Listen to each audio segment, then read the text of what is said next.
All right, so our guest today is Dr. Shannon Brady. She's an assistant professor at Wake Forest University in North Carolina. And she's going to tell us a little bit about her research program and also in addition to a recent paper that came out of hers. So I'd like to start these all by just asking more generally, what are the research questions that most guide your work? Yeah, I'm really interested in sort of how people understand themselves and the environments they're in and how that affects diverse outcomes like achievement and relationships and well-being. And I'm especially interested in the kinds of messages that people get from the institutions that structure their lives. So the kinds of messages that we get from doctors' offices and especially from schools and from workplaces. So what are the messages we get from those? How does that affect us? And then how can we help those institutions send productive messages that allow all people to thrive, and especially to sort of mitigate inequality and allow people who have sort of historically and presently been marginalized or excluded from important institutions to achieve better outcomes as well. Interesting. To follow up on that question, so this paper that we're talking about today is about the experience of belonging uncertainty and how that's communicated in an institution like a college or a university. And so, maybe for some people, it's a very literal experience of people telling them you don't belong here, but I imagine that there's also more subtle forms of that. So can you speculate or say a little bit about how you think belongingness uncertainty is communicated in these more subtle ways in colleges and universities? Yeah, absolutely. I can tell you just a couple that are on the top of my mind today. So Stanford University right now is considering whether it's going to rename its psychology building or not. It's currently named for somebody who, was a eugenicist. There's also a statue of somebody who was a eugenicist on the outside who has no other connection to Stanford, really. I think things like that can communicate to Black students and to Latinx students that they don't belong because that person would have not seen them as sort of fully human. When you are a woman and you walk by walls of, the people who have been important in this building before, and they're all men, and you're a Black student, you walk by and they're all white, I think that those things matter. Michelle Obama, former First Lady of the United States, was a first-generation college student, and she tells this really poignant story about not even realizing that the sheets at college, when we could go to college in person, that the sheets for the beds in college were extra long.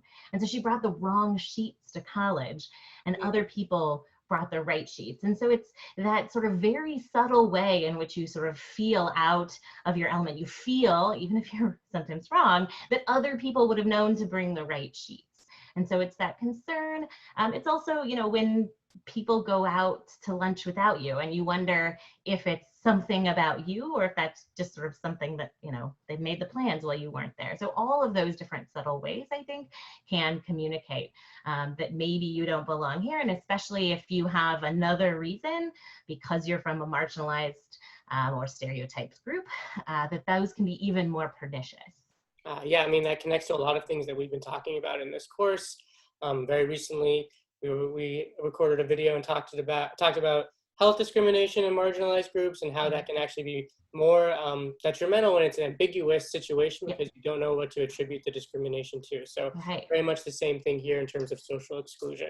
Absolutely. So of course, outright discrimination matters, but these subtle things can really kind of unsettle you in ways that are not productive for learning. Interesting. So going to the study specifically, so you followed up on these participants many years down the road, and it was interesting that only 8% of people even remembered participating in the original study. And you explained nicely in the paper, but I'd like to just have you expand a little bit more on this here because I think it'll be something a lot of people find interesting. Why is it necessarily that people don't even need to remember participating in the study to see these effects so many years later?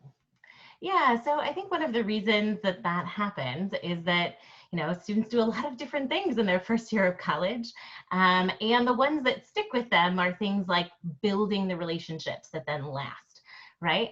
I don't remember what studies I participated in my first or second or even senior year of college at this point in time. So what the intervention we think does is give people a slightly different lens about their experiences, right? And so in the very original paper in this line of research with my colleagues, Greg Walton and Jeff Cohen, found was that students, after they'd been in the intervention, interacted differently in the first couple of weeks after the intervention. They were more likely to go to office hours. They were more likely to reach out to a professor. They were more likely to spend time studying during those weeks. We also know from daily diaries that they did that for Black students in the treatment condition, when they had crappy days, it didn't tank their belonging the next day. So think about those two things happening at the same time. Your belonging is more stable regardless of what's going on in your life, and you're reaching out more to other people and engaging more deeply and you're learning. What we think happens is that those things then take root, right? You like form a relationship with a professor, or you at least know that that's a thing that you can do, is to go to a professor's office hours. And so, you know, we think that what happens is that those things essentially become the fabric of someone's life. And so they don't need to remember back to the intervention because they have this new lens, and then they have these new relationships that sort of help and support them in their lives. Right. So it's not as if people think back to the lesson that they learned in the specific intervention, but that intervention gave them some tools, and it's those tools that they can take out into the real world that really are responsible for some of the effects that you're seeing. Both a tool and a lens, I think. Yeah. Okay. Tool and a lens. Good point. I mean, to jump off of that, it seemed like what was most responsible for driving some of the effects that you were seeing in your intervention was this idea of academic mentors. And so I think you touched on this a little bit in your previous response, but maybe you could expand a little bit more. What is it specifically about having an academic mentor that is leading to these outcomes further down the road? So academic mentor is one mechanism, but unpack that mechanism a little bit. Yeah, so I do want to caveat that, like, this is a correlational study, or that's a correlational finding, right? So like mediation findings in this kind of way are correlational findings.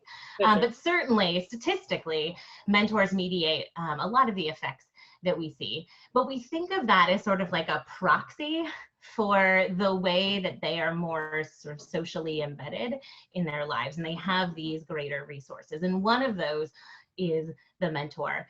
And so in sort of unpacking that, you know, what we find is that people are more likely to develop a mentor during college for Black students in the treatment condition. That especially seems to be an academic mentor. But then crucially, students are also more likely to keep that mentor, or to keep touch with a mentor after they leave college. And so, you know, a sad finding from this paper is that even when students went to sort of one of the most prestigious schools in their country, you know, so like McGill or University of Toronto or UBC, right? If you're a Black student who leaves and you're under control, almost none of those students felt like they were able to keep track and keep connection to the mentor that they had during college. And what the intervention does is helps them sort of build relationships that are the kind that can persist after they leave college. And so how might that help you? I think there's a couple of ways. I mean, I think that there's the very tangible, like professors can write recommendation letters for you, and they can put you in touch with people that they know who might be interested in different things. And then they can help you get certain kinds of experience that might help you get jobs. But I think about my own experience, and I also think that when you are close to an academic mentor, they can also help you sort of see what it means to be like a well-functioning adult. And you get a model besides your parents or besides your family of like what it means to do some of the things that you need to do as an adult. And you get one more window into sort of how can we find fulfilling lives. That's perhaps somebody from a slightly different background, slightly different perspective than you would otherwise have had. So I suspect that there's both, and we don't, have great evidence, but you asked me to speculate, so I'm going to. Exactly. There's the sort of tangible things, the instrumental support, but then there's also this sort of psychological affective dimension that you get some window into, like, how do you do this adult thing? Right. So, I mean, I think that's a great answer, and I think that there's a lot to be gained from an academic mentor. One thing that's interesting about that response is, well, maybe you can correct me if I'm wrong, but do you think that this is the type of relationship that each student can have with an academic mentor throughout their undergraduate experience, or maybe there's a cap on how many people each faculty member can substantively mentor? And if that's the case, Are there proxies, other avenues that maybe people who are looking to gain these benefits can look to in their communities? Yeah, so I mean, I think that there probably is some kind of cap, right? I think that if the amount of mentoring that I could do, if I'm mentoring 10 students versus mentoring 40 students, there's certainly a difference there. I do think that what this paper suggests is that there's currently untapped resources. So this paper didn't change the professors. This paper didn't change any of the things at the university, and yet we see meaningfully more students getting mentorship. And we've actually seen a finding like this in a couple other studies that we've done. It's not so long of a follow-up, but we see that students are more likely to report having a mentor if they're from a marginalized or minoritized background and they've been in the intervention. But certainly there, you could run into some kind of limit. I think it's important to note that these weren't just professors. So people talked about coaches. They talked about the residents' life staff in their dorms. They talked about the leaders of the equivalent of like a women's center or an LGBTQ center. They talked about religious mentors on campus. Some students, and we specifically in this study structured the question so they couldn't answer this way, but some students anyway, we've certainly seen it in other papers, is people talked about older students. So they talked about people who are 3 or 4 years or grad students. And so, I think that there's a lot of room, even within an academic system, to have this kind of mentorship. And it doesn't just have to be a professor. I think that there's a lot of other people who have wisdom and connections that can be valuable for us. Right. I mean, I committed that bias myself. People hear mentor and then they think professor, but it seems like these universities and colleges, they have a whole network out there that I agree is largely untapped. I wanted to ask you about one finding from your paper. It seems like the benefits that you're seeing are mostly on subjective responses. So it's the case that, people report greater subjective well-being, or they report, I think, finding greater meaning in their work or something along those lines. And so I'm wondering, A, do you think that these same benefits would transfer over to objective outcomes, something like status of a job or objective rating about how fulfilling a job might be? And aside from that, do you think it's the case that these people are being guided towards intrinsically more fulfilling careers, or they're able to reframe the career that they're in to be more fulfilling? So kind of a double barrel question there. Perfect. Well, I'll answer the second barrel. I don't think we have good evidence on sort of the second piece of whether they're reframing or whether they are sort of choosing a different kind. We tried to look at objective measures, and so this is in the supplement, but we look at things like percent that have gone to grad school and current income and those kinds of things. And we didn't necessarily expect to find differences on these because the students on average, I guess they're now young adults, on average are 27 years old. And so if you're still in grad school or you're just at the start of your career, it wasn't obvious to us that there would be effect on those. Also, these are students who went to a very prestigious university, and so it's not obvious that sort of a higher salary is necessarily a good indicator here. If you're, a financial advisor, perhaps you're making more money, but is that more fulfilling for the self or for the world than being a teacher, for example? And so I think it was difficult, especially given that this was such a prestigious university, to be clear whether it was necessarily that we want these people moving up some kind of sort of social ladder. However, there have been other social belonging interventions, including one that was just published, led by my colleague, Mary Murphy, that implemented the intervention at a broad access university. And there they find effects on enrollment. And so minority students who are in the intervention are more likely to stay full-time enrolled in the first 2 years of college. And so in that case, if a student does get a college degree versus not getting a college degree, I think there's a very clear way that that can translate into sort of objective outcomes. Here, I think where almost everybody's graduating from one of the most prestigious schools in the United States, it's less obvious that that is going to translate.